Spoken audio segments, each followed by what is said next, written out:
Welcome to Up to Speed on Cardinal Television at St. John Fisher College. Hello everyone, and welcome back to Up to Speed, a show that brings you up to speed on some biggest sports stories about the sports world this week. I'm your host, Julian Winters, and let's get right into the show. Starting with the National Football League. Football fans, we are finally getting the matchup that we haven't gotten since the 2014 regular season. The New England Patriots host the Green Bay Packers on Sunday Night Football during Week 9 of the regular season. Aaron Rodgers and Tom Brady are set to duel against each other.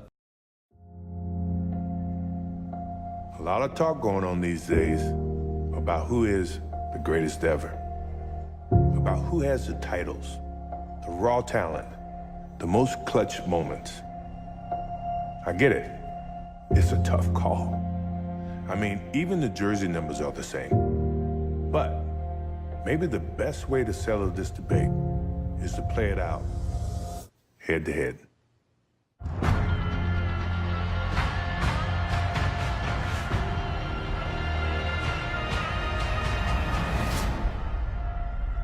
I'll watch that.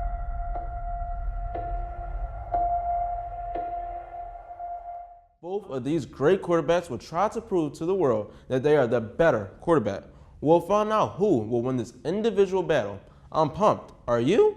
Another great game that football fans will get to see during Week 9 is the Los Angeles Rams on the road against the New Orleans Saints. The Rams are undefeated and hope to continue that in a hostile environment.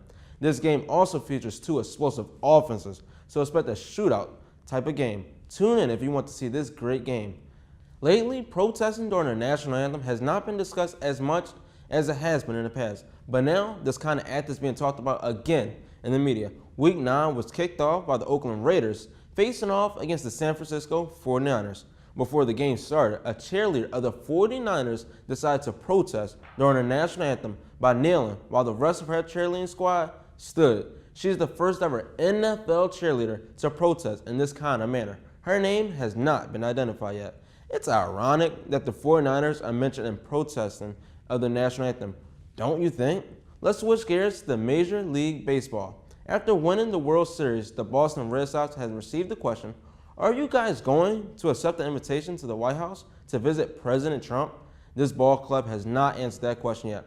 As a reminder, the Boston Red Sox manager, Alex Cora, is Puerto Rican, and the team is comprised of players with different nationalities.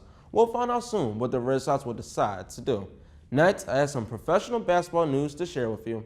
Things are going south for the Cleveland Cavaliers very fast. First, they fired head coach Tyronn Lue due to the slow start. Then, all-star power forward Kevin Love injured his toe, which will force him to miss some playing time.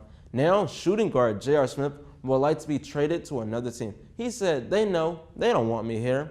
The Cavs are going through a rough time right now. Hopefully, things can start trending upwards again. Lastly, I would like to share a record-breaking moment that occurred in the National Hockey League.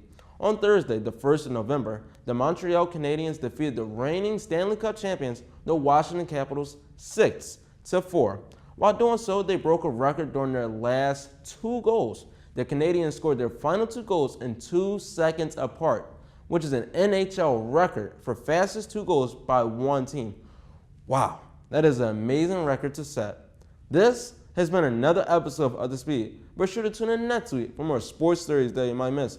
Don't forget, I'm your host, Julian Winters. Catch you next time.